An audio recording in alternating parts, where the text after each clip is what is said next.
Morning friends, welcome back to Siva classes by Shalini. जैसा कि हम प्रसार शिक्षा डिस्कस कर रहे हैं, तो आज हम प्रसार शिक्षा की करेक्टरिस्टिक्स यानी कि विशेषताओं के बारे में चर्चा करेंगे कि प्रसार शिक्षा की क्या क्या करेक्टरिस्टिक्स हैं, क्या क्या विशेषताएं हैं, है ना। तो उससे पहले हम थोड़ा सा प्रसार शिक्षा के बारे में डिफाइन कर लेते कि प्रसार शिक्षा क्या होता है। देखिए, प्रोफेसर कृष्णमाचारी ने कहा है कि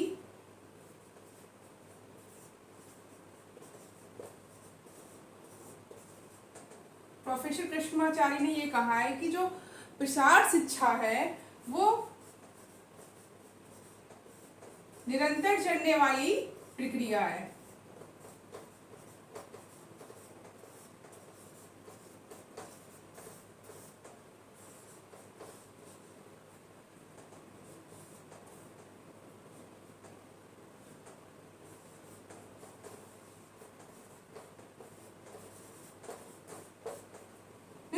प्रोफेसर कृष्णमाचारी कहते हैं कि प्रसार शिक्षा जो है वह एक निरंतर चलने वाली प्रक्रिया है। मतलब इसका कोई स्टॉप नहीं है, ये मतलब कंटिन्यू चलती रहती है। ठीक है, तो प्रोफेसर कृष्णमाचारी ने ये बोला है कि प्रसार शिक्षा जो निरंतर कंटिन्यूअस प्रोसेस है। ठीक है, इसी आधार पर एक ओपी थामा ने, जो प्रोफेसर है ओपी थामा, उन्होंने भी ये बोला है कि जो प्रसार शिक्षा होती है वो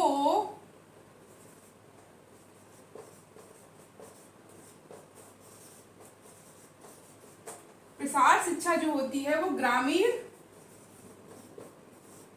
समाज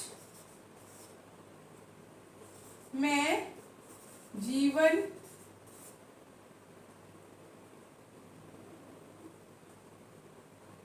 ग्रामीण समाज में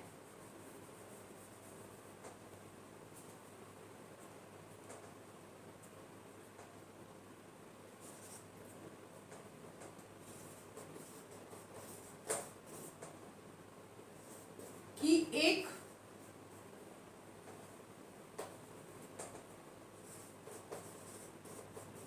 विधि या मेथड है। ठीक है, ओपी थामा जी बोल रहे हैं कि प्रसार शिक्षा ग्रामीण समाज को बढ़ाने की एक मेथड है, विधि है ना। कृष्णमाचारी कह रहे हैं कि प्रसार शिक्षा है जो वो कंटिन्यूअस चलती है, इसका कोई वो नहीं है। मतलब एक औपचारिक शिक्षा होती है, एक निरौपचारिक शिक्षा होती है। जैसे कि मैंने अपने वीडियोस में पहले पढ़ाया है कि शिक्षा जो होती है वो अलग अलग टाइप्स की होती है ना। तो जो प्रसार शिक्षा है वो निरंतर चलने वाली प्रक्रिया यानी कि निरौपचारिक है, इसका कोई क्राइटेरिया नहीं है ना। औपचारिक शिक्षा वह शिक्षा होती है जिसके लिए कंटेंट मौजूद होता है। स्कूल में दी जाने वाली शिक्षा जो होती है वो औपचारिक शिक्षा कहलाती है, और जो प्रसार शिक्षा जो होती है वो वह शिक्षा होती है निरौपचारिक, यानी कि आप शिक्षा कहीं भी ग्रहण कर सकते हैं, चाहे घर हो, स्कूल मतलब घर हो, मैदान हो, खेत हो, या आप कहीं भी आप इस शिक्षा को ग्रहण कर सकते हैं। तो ये जो बातें थी वो दो राइटरों ने अपने अपना अलग अलग मिथ दिए हैं। ठीक है, अब बात करते हैं इसकी विशेषता के बारे में।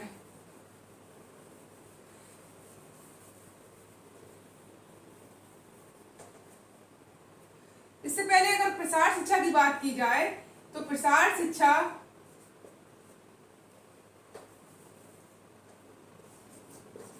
का काम दो प्रकार का होता है। प्रसार का काम दो प्रकार का होता है। एक तो क्या करता है, साक्षरता करता है ना।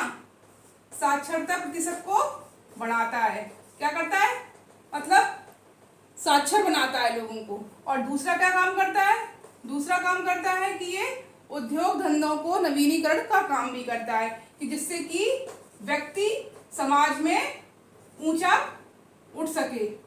उद्योग धंधों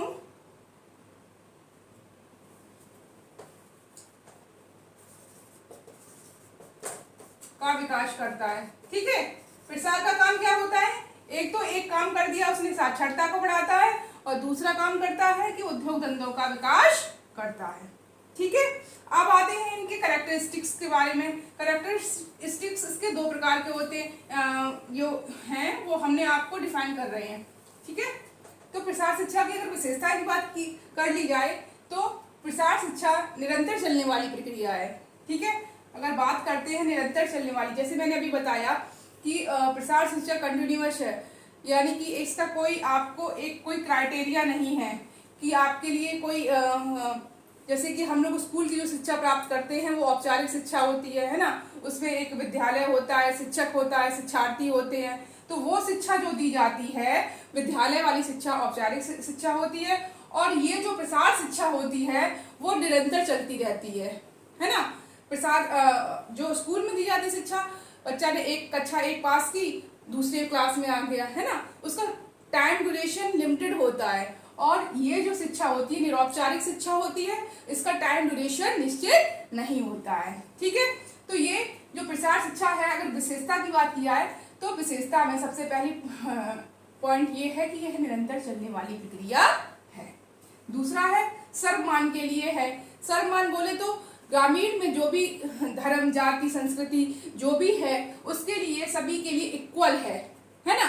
ये ऐसा नहीं है कि मतलब कोई भी इस शिक्षा को ग्रहण कर सकता है कि अगर कोई भी जनजाति का है या जाति का है, धर्म का है, तो वो इस शिक्षा को ग्रहण कर सकता है। तीसरा पॉइंट है हमारा व्यवहारिक व क्रियात्मक। अब व्यवहारिक बोले तो व्यवहार जैसे कोई खेती बाड़ी के काम है ना, टोकरी बुनने का काम है या कोई भी काम है, तो वो अपने व्यवहार के अंतर्गत आ गया। और क्रियात्मक मतलब बोले तो सैद्धांतिक जो होते हैं वर्क, ठीक है। जैसे ज्ञान मतलब अगर कहते हैं ना कि एक पुरुष अगर पढ़ा होगा तो वो अपने लिए पढ़ता है, ठीक है। अगर एक महिला अगर शिक्षित होगी तो वो पूरे परिवार को पढ़ाएगी, समझ रही है ना बात को। तो अगर महिला अगर पढ़ी लिखी होगी तो वो अपने जितने भी उसके आमने सामने के जो परिवार में यूनिट्स रहते हैं, परिवार के लोग रहते हैं, उनको साक्षर करने में उसका सहयोग होगा। और वह अपने जैसे जो बालकों को क्या बोलते अपना उसको अच्छी शिक्षा दे सकती है। क्रियात्मक कार्य जैसे कि उनको प्राथमिक चिकित्सा, है ना, पोषण के बारे में बता सकती है ना, आहार के बारे में बता सकती है। और जो जानकारियाँ होती है, अगर महिला शिक्षित होगी तो वो अपने परिवार को भी शिक्षित करेगी, अगर पुरुष शिक्षित होता है तो वो अपने लिए शिक्षित होता है। इसलिए स्त्री शिक्षा के लिए, विकास के लिए भी जरूरी होती है। और ये व्यवहारिक रूप से भी व्यक्ति की समझ को बढ़ाती है, व्यक्ति को आत्मनिर्भर बनाती है, व्यक्ति को क्रियाशील बनाती है। तो ये प्रसार शिक्षा का जो है वो थर्ड कैरेक्टरिस्टिक्स है, ठीक है। साक्षरता लाती है ना। मैंने जैसे बताया कि जो प्रसार शिक्षा के 2 पॉइंट्स होते हैं, एक होता है उसको उद्योग धंधों में उसको डेवलप करता है, और दूसरा पॉइंट होता है कि लिटरेसी को जो होती है उसको बढ़ाते हैं, उसको लिटरेसी जो होती है, साक्षरता होती है, उसको बढ़ाती है, ठीक है। और ये जो इसमें ऐसा कोई क्राइटेरिया नहीं होता है कि आपको किसी भी आयु एज के हैं, या इसमें वृद्धों, युवाओं, बूढ़े, है ना, जो भी अगर वो साक्षर होना चाहते हैं तो वो कोई भी व्यक्ति साक्षर हो सकता है, और कोई भी कुछ भी सीख सकता है और अपना आत्मनिर्भर हो सकता है, ठीक है। तो कहते हैं कि अगर व्यक्ति पढ़ा लिखा होगा तो साक्षर होगा, है ना। गांव में क्या होता है कि जो लोग जो अंधविश्वास ज्यादा होता है लोगों को, ये ऐसा होता है वैसा होता है, तो अंधविश्वास की रूढ़वादिता को भी हम लोग कम कर सकते हैं। अगर वो साक्षर होगा तो उसको फैक्ट अगर पता होगा तो वो आगे अपनी जनरेशन को भी सही ज्ञान दे सकता है, ठीक है। तो प्रसार शिक्षा जो होता है वो साक्षरता को भी बढ़ाता है, ठीक है। फिफ्थ हमारा पॉइंट्स है कार्यक्रम को लचीलापन देना। लचीलापन मतलब बोले तो कोई भी अगर व्यक्ति चाहे कोई भी कार्य को सीख सकता है ना। उसके लिए निश्चित क्राइटेरिया नहीं होता है कि अगर निश्चित क्राइटेरिया बोले तो निश्चित कहीं भी अगर वो खेत में काम कर रहा है तो खेत में भी सीख सकता है, पंचायत घर में है तो पंचायत घर में भी सीख सकता है, घर में है तो घर में भी प्रसार शिक्षा का कार्य कर सकता है ना। गली मोहल्ले हैं, वहाँ पे नुक्कड़ नाटक है, तो वहाँ कहीं भी आप प्रसार शिक्षा का कार्य कर सकते हैं। तो ये कार्यक्रम लचीलापन है, इसमें कोई मतलब कठोरता नहीं है, कहीं भी ये कहीं भी फ्लेक्सिबल है, कहीं भी आप इसको दे सकते हैं, छठवां है हमारा कार्यक्रम केंद्र में परिवार, है ना। जो कार्यक्रम केंद्र परिवार होता है कि मैंने जैसे बताया कि जो महिलाएं होती हैं वो सेंटर्ड होती हैं ना, तो अगर एक महिला शिक्षित होगी तो वो परिवार को भी सेंट्रल कार्यक्रम का काम करेगी। इसलिए अगर प्रसार शिक्षा के माध्यम से अगर महिलाओं को शिक्षित करेंगे तो वो अपने परिवार में सही जानकारी, आने वाली पीढ़ी को सही जानकारी और ज्ञान दे सकती है। ठीक है, अब साधना है सहयोग की भावना। सहयोग की भावना, अगर हमको सही ज्ञान होगा तो हम दूसरों को भी सही से कोऑपरेट करने के लिए उसे, अगर हमको अगर ज्ञान नहीं होगा, ठीक है, तो कैसे हम दूसरे को कोऑपरेट कर पाएंगे।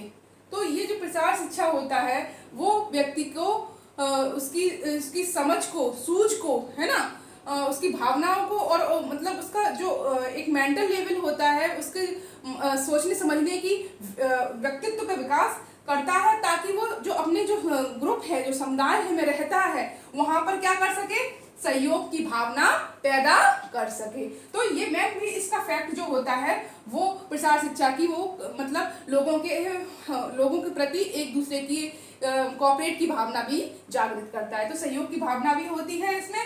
प्रसार शिक्षा की नेक्स्ट है हमारा स्वेच्छा का ग्रहण करना।